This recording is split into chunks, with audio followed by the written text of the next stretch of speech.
오늘 우리가 함께 있는 이 말씀의 내용, 이사야서 53장의 내용은 구약에서 예수 그리스도께서 이 땅에 오셔서 하실 일들에 대한 가장 구체적인 내용들을 우리에게 예언해 주고 있는 말씀의 내용입니다.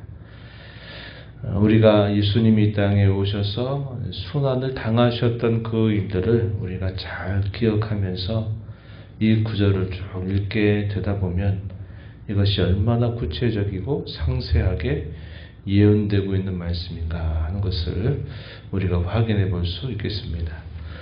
이사야서 52장 13절 내용부터 이 53장 전체 12절까지 이른 이 내용은 네 번째 종의 노래다, 이렇게 어제도 소개를 드린 바가 있습니다. 메시아를 종으로 표현을 한 것이 무슨 이유일까? 그것은 처음부터 끝까지 시종일관 하나님의 뜻을 따라서 순종하시는 분으로 이 땅에 오실 것이기 때문에 그것을 종이다, 이렇게 표현해 주고 있다는 겁니다. 그분이 오셔서 어떠한 일들을 하실까? 그 하시는 일에 대한 사람들의 다양한 반응, 이것에 대해서 아주 구체적인 예언을 주고 있는 말씀이 52장 말미부터요, 이 53장 전체에 표현되고 있다 하는 것입니다. 우리가 어제 읽었던 후반부의 내용을 다시 한번 돌아보면요, 그분이 이 땅에 오셔서 하실 일들에 대한 예언이 주어지는데 13절 한번 보시면 이렇게 말하죠. 보라, 내 종이 형통하리니 받들어 높이 들려서 지극히 존귀하게 되리라. 종으로 오실 그가 마침내 존귀하게 되리라. 우리가 지난 수요일날 나눴던 말씀에 따라 보면 우리 예수님의 높아지심에 대한 그러한 말씀의 내용입니다. 그러나 그렇게 되기까지 어떠한 일들이 있게 될까? 그분은 많은 그런 고난과 어려움을 겪게 될 것을 말씀해 주시죠. 14절에 보면 전에는 그의 모양이 타인보다 상하였고 그의 모습이 사람들보다 상하였으므로 많은 사람이 그에 대하여 놀랐다. 그가 이 땅에서 나타내실 그의 모습이 그가 얼마나 사람들에게 멸시를 당하고 어려움을 겪게 될 것인가에 대하여 말씀을 해주신 것입니다. 그러나 후에는 어떻게 될 것인가? 15절에 보면 나라들을 논하게 할 것이다. 왕들은 그로 말미암아 그들의 입을 봉하게 될 것이다. 그들이 아직 전파되지 아니한 것을 보게 될 것이고 듣지 못한 것을 깨닫게 될 것이다. 그 보내시는 그 종을 통해서 그 이루실 그 일들에 대한 결과적인 반응이 어떻게 나타날까에 대해서 15절에서 소개를 해줍니다. 그리고 53절 계속 이어진 이 말씀을 통해서 그가 어떻게 이 땅에 오셔서 어떻게 그의 일들을 이루시게 되는가, 사람들은 그를 어떻게 여기는가, 그리고 그 일의 결과로 주어지게 되는 혜택이 무엇인가 하는 것에 대해서 매우 상세하게 예언해 주고 있습니다. 먼저 2절 말씀에 보시면은 이렇게 표현되어 있습니다. 2절, 3절. 그가 오셔서 겪게 될 일들에 대해서 소개해줘요. 그는 주 앞에서 자라나기를 연한 순 같고 마른 땅에서 나온 뿌리 같아서 고운 모양도 풍채도 없다. 우리가 보기에 흠모할 만한 아름다운 것이 없다. 이렇게 표현을 했습니다. 3절 이어서 보면 멸시를 받아서 사람들에게 버림을 받고 간고를 많이 겪고 질고를 아는 자다. 많은 질고를 당하게 될 것에 대해서도 표현해주고 있다 하는 겁니다. 사람들은 그에게서 얼굴을 가리는 것처럼 멸시를 당하게 되고 우리 또한 그를 귀히 여기지 아니하였다. 이렇게 말합니다. 사람들의 반응, 그리고 우리라고 말할 때 이 우리는 나중에 깨닫게 될 사람들을 표현하는 말이겠죠. 그들도 처음에는 왜 그가 그러한 일을 겪어야 되는지 도무지 알지 못하니까 반대자의 입장에 서 있던 사람들이었는데, 나중에 보게 되니까, 그분을 직접 알게 되니까 그것이 아니었구나 하는 것을 깨닫게 될 사람들을 여기 우리다 이렇게 표현을 해주고 있습니다. 그리고 그에 대한 많은 오해들이 있게 될 것에 대해서도 예고하시죠. 4절에 우리의 질고를 지고 우리의 슬픔을 당하였음에도 불구하고 우리는 어떻게 생각한다 라고 말하기를 징벌받아 하나님께 매맞고 고난당한다 여겼다 이렇게 말합니다. 자신의 죄로 인해서 하나님께 저주를 받고 형벌을 받는 것이다 라고 생각하는 겁니다. 그 대표적인 일이 뭘까요? 십자가에 달리신 일이었죠. 십자가에 달려 있다라는 것은 신명기에 나타난 율법에 의하면 하나님이 저주하신 사람을 말해요. 하나님께 저주를 받아 죽을 때 나무에 달려 죽게 된 사실이기 때문에 사람들은 그분이 이 땅에 오셔서 때로 말씀을 전하고 기적 같은 일들을 행하고 참 좋은 일을 많이 하신 것처럼 보이는데, 나무에 달려 죽는 그 일을 보니까 그건 아니었구나, 일종의 속임수였구나, 결국 그가 그렇게 나무에 달리는 것을 보니까 저주를 받아서 죽은 사람에 불과하구나, 아니었구나, 잘못 알고 있었구나, 잘못된 기대를 했구나, 이런 식의 생각을 하고 있는 겁니다. 우리가 너무나 잘 아는 바울 사도 같은 경우도 왜 그가 그렇게 예수라고 하는 그 분이 메시아일 수 없다, 그리스도를 할 수가 없다라고 그렇게 극렬하게 반대하고 박해를 했습니까? 그것 때문에 그래요. 율법을 너무나 잘 아는 교사였던 바울이 봤을 때, 아니 그가 와서 그렇게 저주받아 죽어놓고는 무슨 우리를 살려준다고, 우리를 구원한다고 여길 수 있단 말이냐, 그건 아니다 라고 여겼던 것입니다. 오해할 일에 대하여 그렇게 말하는 것이죠. 그러나 그리스도께서 당하신 그 모든 순환과 십자가의 그 형벌을 받아 죽은 그 죽음은 대속이었다. 대속. 그리고 대형이었다. 이렇게 말하는 겁니다.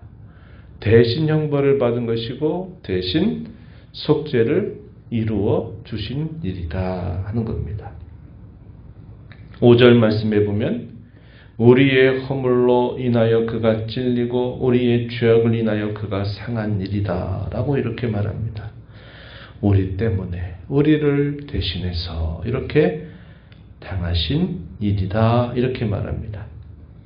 5절 계속 이어진 말씀에 보면 우리 무리의 죄악을 담당하신 일이었다 이렇게 말합니다. 11절 하반절 가서 보면 많은 사람을 의롭게 한 일이고 그들의 죄악을 친히 담당하셨던 일이었다 이렇게 소개를 해줍니다.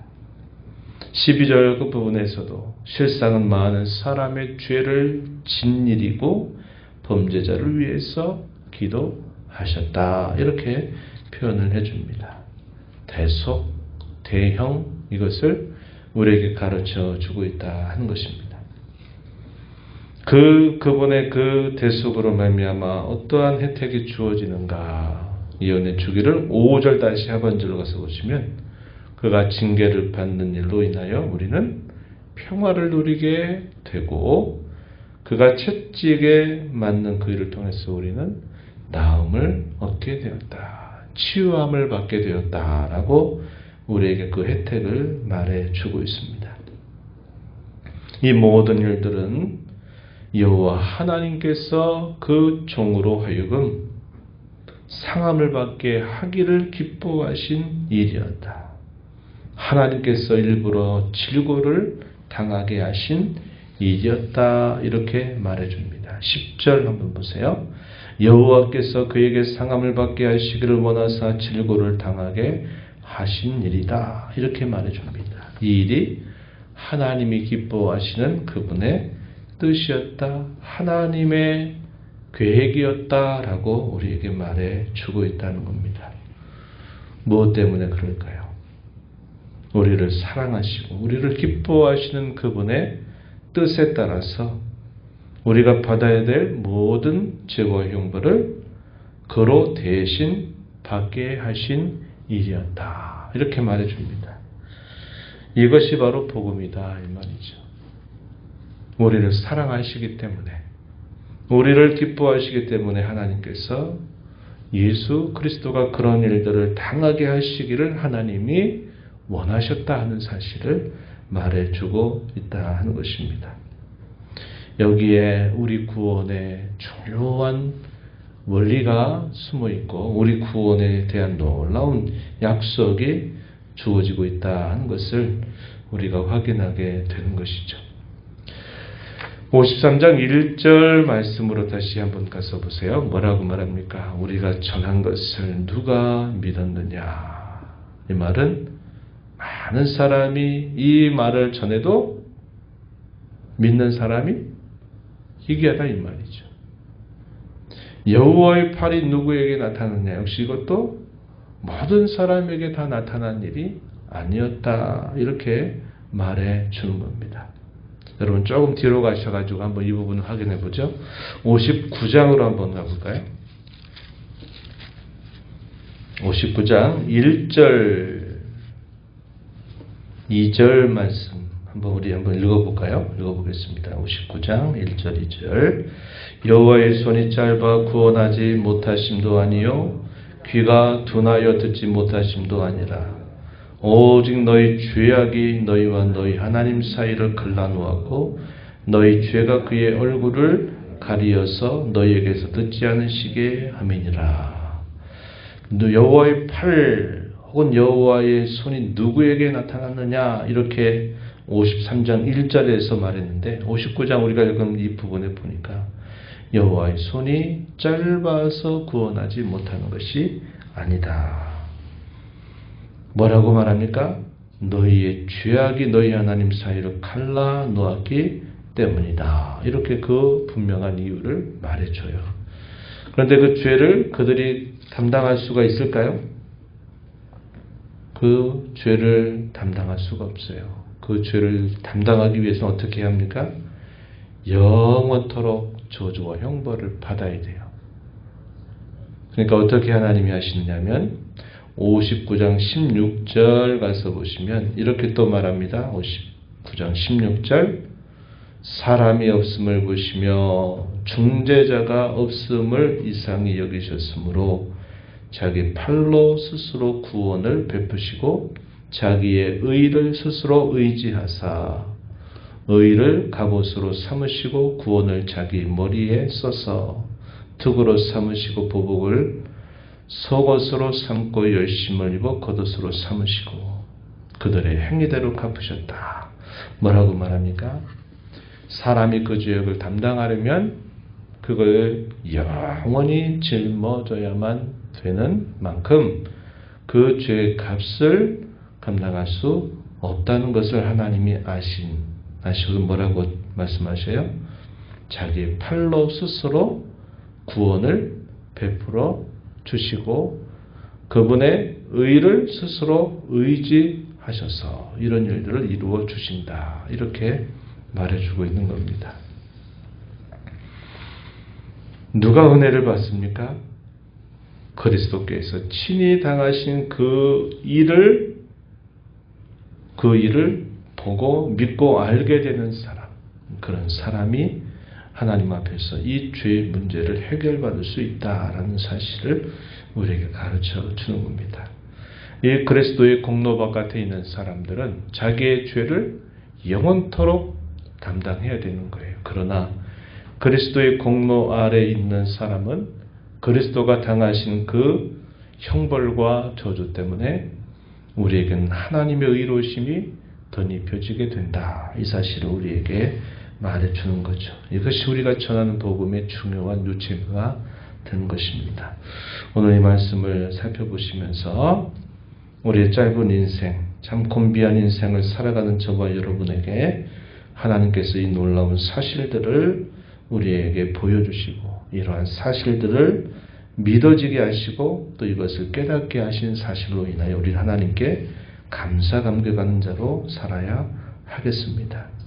예수님으로 말미암아 우리의 죄가 용서받고 의롭다 하심을 받고 새로운 생명을 받아 살아가게 하신 그 은혜에 대한 감사와 감격을 가지고 남은 생에 나도 주님을 찬양하겠다, 그 주님을 자랑하겠다 하는 마음을 가지고 늘 평생토록 살아가는 저와 여러분이 되기를 진심으로 바랍니다. 하나님 아버지 감사합니다. 복되고 거룩한 주일 새벽 시간 또 저희들을 깨워주셔서 오늘도 새날을 허락하시고 또 거룩한 안식일을 저에게 주신 것을 기뻐하며 주 앞에 나와 찬양과 경배를 드리게 하시고 오늘도 저에게 주신 이 말씀을 통하여 하나님께서 약속하신 이 놀라운 구원의 약속이 저희에게 이루어지게 하신 이 사실이 얼마나 놀라운 일인가를 다시 한번 저희로 알게 하시고 깨닫게 하심을 감사드립니다.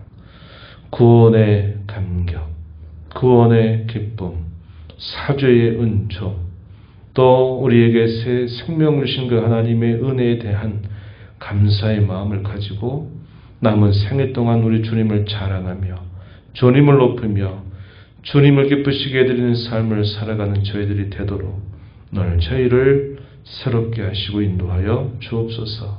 은혜의 보호자 앞에 나와 아버지 은혜를 구하는 모든 심령들의 간구를 기울여 주시고 응답하시기를 바라며 예수님 이름으로 기도하옵나이다. 아멘.